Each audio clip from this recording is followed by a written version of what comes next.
Assalamualaikum warahmatullahi wabarakatuh. Perkenalkan, nama saya Christopher Sawarmas dengan NIM 22302019, Prodi S1 Keperawatan, Sekolah Tinggi Ilmu Kesehatan Makassar. Di sini saya akan menjelaskan tentang sistem saraf pada manusia. Sebelum kita masuk kepada pembahasan materinya, kita harus mengetahui terlebih dahulu apa yang dimaksudkan dengan sistem saraf. Nah, sistem saraf adalah sistem kompleks yang berperan dalam mengatur dan mengkoordinasikan seluruh aktivitas tubuh.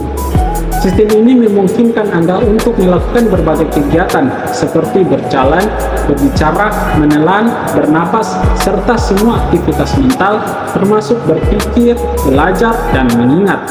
Ini juga membantu Anda mengontrol bagaimana tubuh bereaksi dalam keadaan darurat. Sistem saraf pada manusia terdiri dari otak, sumsum tulang belakang, organ-organ sensorik seperti mata, telinga, dan organ lainnya, dan semua saraf yang menghubungkan organ-organ tersebut dengan seluruh tubuh.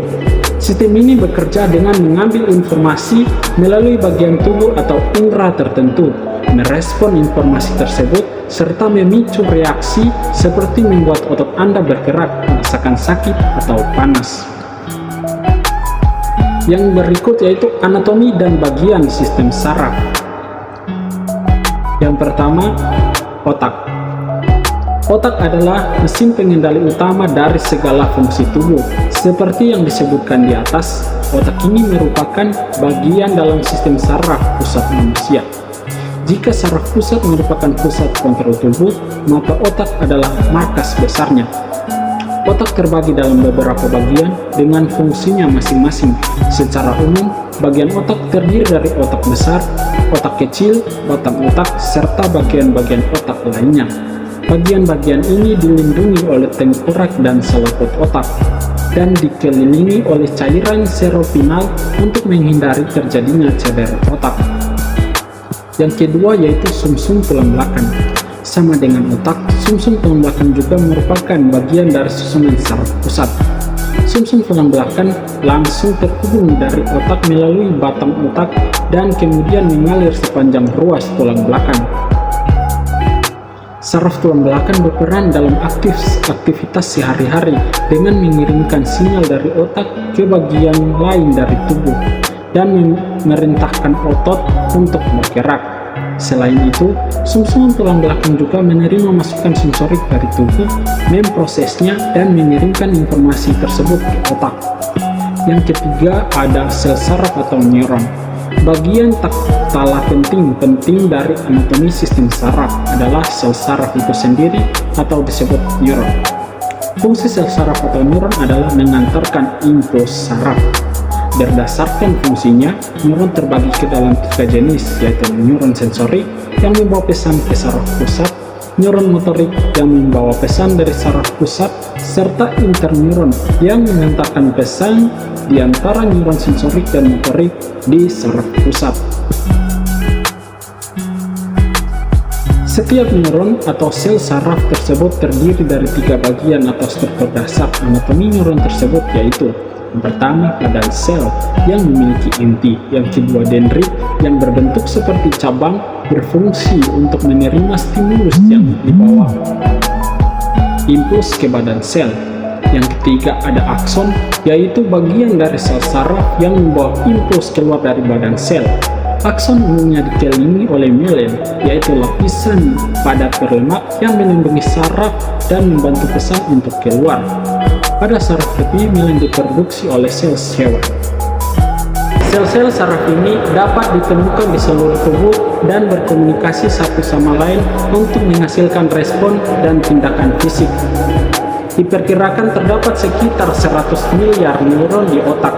Sel saraf ini termasuk dengan 12 pasang saraf kranial, 31 pasang saraf tulang belakang, dan di bagian lainnya.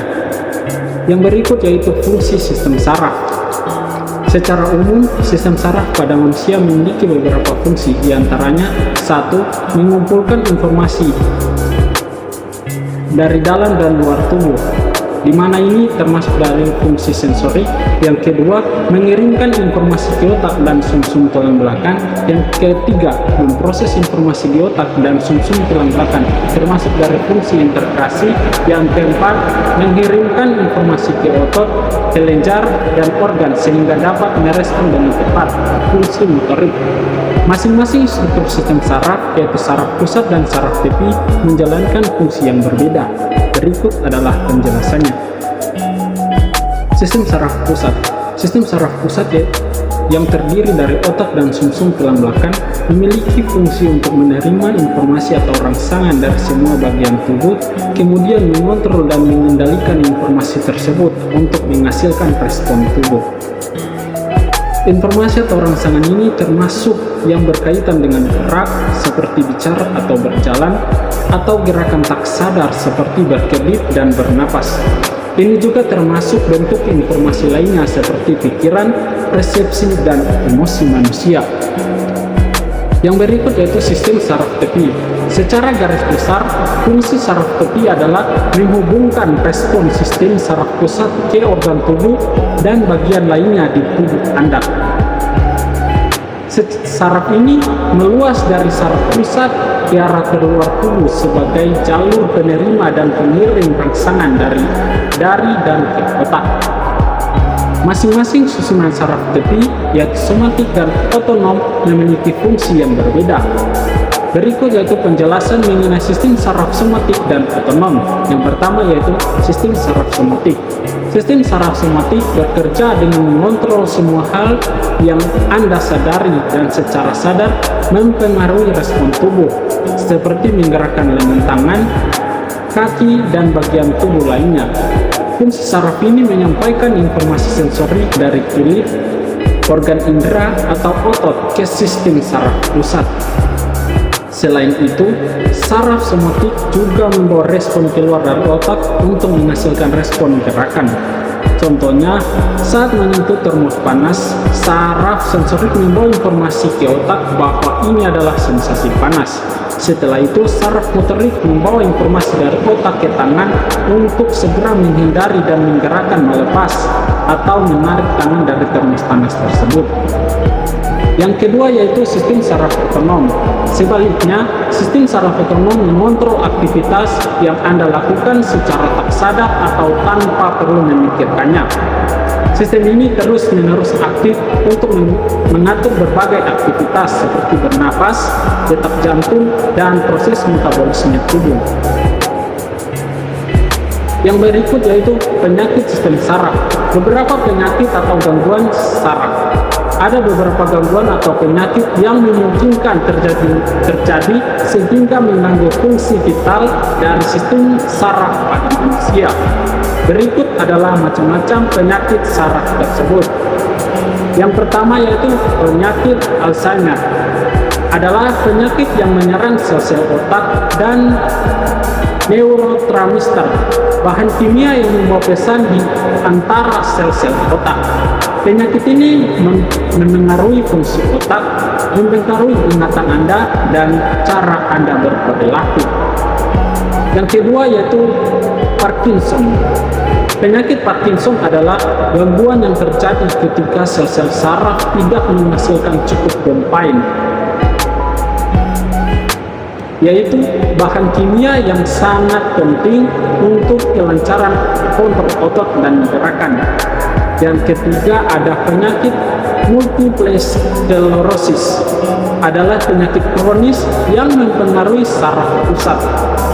Kondisi ini ditandai dengan adanya kerusakan pada selubung atau pelindung yang mengelilingi serabut saraf di otak dan sumsum tulang belakang. Yang keempat ada tumor otak. Tumor otak adalah gumpalan sel abnormal yang tumbuh di otak. Gumpalan ini bisa jinak, tetapi bisa juga ganas atau kanker otak. Kondisi ini bisa merusak otak Anda dan tidak dapat menjalankan fungsi normalnya. Yang berikut ciri-ciri atau gejala penyakit saraf. Kerusakan saraf akibat gangguan atau penyakit tertentu menyebabkan bekas luka atau lesi di sistem saraf Anda. Ini berarti neuron Anda sudah tidak dapat lagi mengirim sinyal ke seluruh tubuh Anda dengan benar. Adapun kondisi ini dapat menimbulkan berbagai gejala atau ciri-ciri, yaitu yang pertama sakit kepala, yang kedua penglihatan buram, yang ketiga kelelahan, yang keempat mati rasa atau kesemutan, yang kelima bagian tubuh tertentu bergetar atau tremor, yang keenam kehilangan ingatan, yang ketujuh kehilangan koordinasi tubuh, yang kedelapan hilang kekuatan atau melemahnya otot, yang kesembilan masalah emosional, yang ke-10 perubahan perilaku, yang ke-11 kejang.